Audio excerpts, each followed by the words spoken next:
Ya, saya tantang semua dai-dai yang ada. Kalau seandainya dia bisa mendatangkan bahwasanya musik ini sepakat seluruh para ulama, maka saya ikut dengan ucapan. Kalau begitu juga Syiah akan berkata, siapa yang mengatakan mut'ah itu adalah haram ijma' seluruh para ulama, seluruh para sahabat Nabi, saya akan tinggalkan mut'ah ini. Kalau seandainya begini model cara orang beragama, maka tidak ada yang haram di muka bumi ini. Semuanya halal. Antum mau mut'ah? Mau mut'ah? Mut'ah gayanya Syiah mau atau tidak? Kalau antum mau, ada pendapat sahabat Nabi SAW membolehkan mut'ah. Para hadirin dan hadirat yang dimuliakan oleh Allah. Kalau seandainya kita berbicara, yang paling penting ada pendapat seorang alim dari alim ulama, maka semua perkara itu adalah khilaf.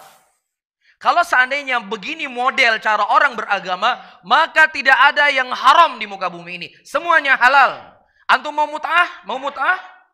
Mut'ah gayanya Syiah mau atau tidak? Kalau antum mau, ada pendapat sahabat Nabi SAW membolehkan mut'ah. Antum mau mabuk-mabukan? Mau? Minum-minuman keras mau? Ada pendapat sebagian ulama salaf yang mereka menghalal minuman keras kecuali hanya terbuat dari anggur saja. Selain daripada anggur, minuman keras semuanya halal. Apa lagi? Mohon maaf, antum ingin mendatangi istri melalui duburnya? Saya punya pendapat ulama salaf. Mereka mengatakan halal. Antum ingin makan riba? Ya, orang-orang yang tadi kerja di bank, kemudian buru-buru keluar dari bank, antum terlalu terburu-buru. Padahal ini perkara khilaf. Ada sebagian ulama yang mengharamkan riba, cuma riba nasi, adapun riba fadl mereka tidak mengharamkan. Jadi kalau mau mencari khilaf, apa saja kita akan ada ucapan para ulama di sana. Namun bukan begitu cara kita beragama. Ya, saya tantang semua dai-dai yang ada. Kalau seandainya dia bisa mendatangkan bahwasanya musik ini sepakat seluruh para ulama, maka saya ikut dengan ucapannya. Ini sama saja. Orang nggak mau terima kebenaran, cari pembenaran. Kalau begitu juga Syiah akan berkata, siapa yang mengatakan mut'ah itu adalah haram ijma' seluruh para ulama, seluruh para sahabat Nabi, saya akan tinggalkan mut'ah ini. Kita nggak bisa menukilkan, karena ada khilaf para sahabat di sana. Bisa difahami? Namun al-ibrah bukan qaul fulan wal alan. Al-ibrah apakah itu sesuai dengan dalil ataukah tidak? Allah mengajarkan kita dalam Al-Quranul Karim, innama kana qaulal mu'minin idza du'u ila Allahi war Rasul liyahkuma bainahum ay yaqulu sami'na wa ata'na. Hanya saja ucapan orang-orang beriman ketika mereka diseru kepada Allah dan mereka diseru kepada Rasul, apa yang diperselisihkan di antara mereka, maka mereka mengatakan kami mendengar apa yang datang dari Allah dan kami mendengar apa yang datang dari Rasul sallallahu alaihi wasallam. Mereka tidak mengatakan ini khilaf, ini ada pendapat fulan, ini ada pendapat allan. Bukan ini akhlaknya seorang mukminin. Allah Subhanahu wa taala sebutkan juga dalam Al-Qur'anul Karim. Nah, wa ma kana lil mu'minin wala mu'minatin idza qadallahu wa rasuluhu amra ayyakuna lahumul khiyaratu min amrihim. Tidak pantas bagi seorang mukminin, tidak pantas bagi mukminat ketika Allah dan Rasulnya telah menentukan suatu perkara, dia memilih perkara yang lainnya. Apa perkara yang lainnya? Khilaf ulama, ada pendapat fulan. Ini perkara yang lainnya. Makanya Abdullah ibnu Mas'ud, Abdullah ibnu Abbas itu kalau menurut konsep yang kita sebutkan tadi terlalu kaku dalam beragama. Coba Ibnu Abbas kenal sama dai-dai hari ini, mungkin beliau nggak bersikap seperti itu, lebih bijak sikapnya. Apa maksudnya? Disebutkan dalam Sahih Bukhari, datang orang-orang bertanya kepada Abdullah ibnu Abbas tentang permasalahan haji, masalah fikih ya, masalah haji. Kemudian Ibnu Abbas mendatangkan hadis dari Nabi SAW. Kemudian mereka berkata, wahai Ibnu Abbas, tetapi Abu Bakar berkata demikian, tapi Umar berkata demikian. Oh ya sudah, khilaf berarti ini. Ada pendapat Abu Bakar kok, kan begitu. Ada pendapat Umar kok dalam masalah ini. Ya sudah, sah. Udah, kamu ngamalin ini, saya ngamalin ini. Apakah begitu? Ya, makanya Ibnu Abbas nggak kenal dai-dai zaman sekarang. Abdullah ibnu Abbas menyebutkan, yushiku an tanzila alaikum hujarati minas sama, aqulu qaulu Rasulullah sallallahu alaihi wasallam wa taqulu qaulu Abu Bakar wa Umar. Hampir-hampir batu-batu dari langit tersebut jatuh mengimpit kalian. Aku mengucapkan ucapan Nabi, kalian telah berkata Abu Bakar dan Umar.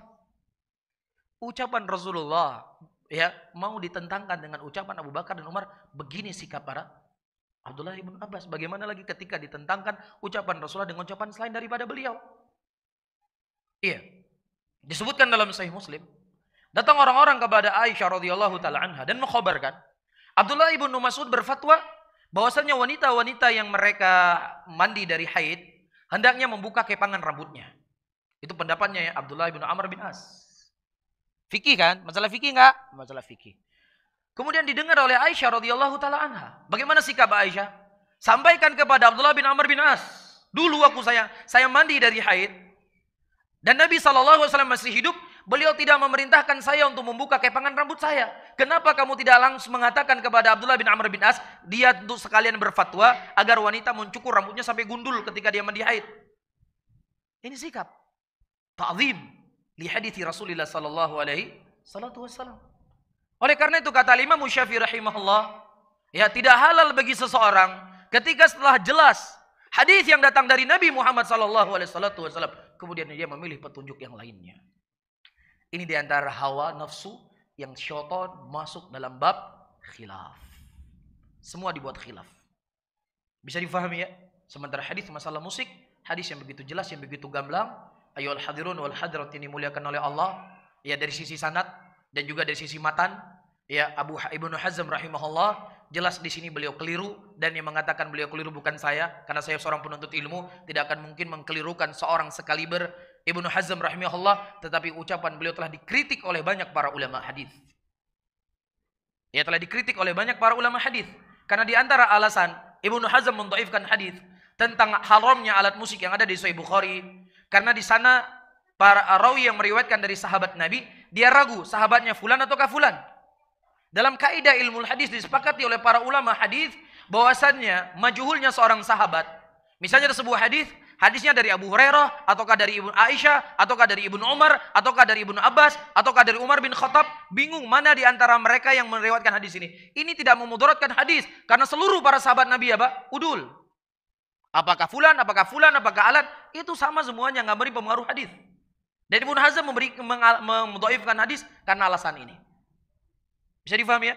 Ini pembahasan ilmu hadis. Al-muhim, saya ingin mengisyaratkan para ulama telah banyak membantah ya ucapan Ibnu Hazm ketika mendhaifkan hadis ini. Nah, kalau seandainya hadis ini dhaif, tentang alat musik itu bukan hanya hadis ini saja. Silakan baca tafsir ayat-ayat Al-Qur'an. Ya, wa antum samidun.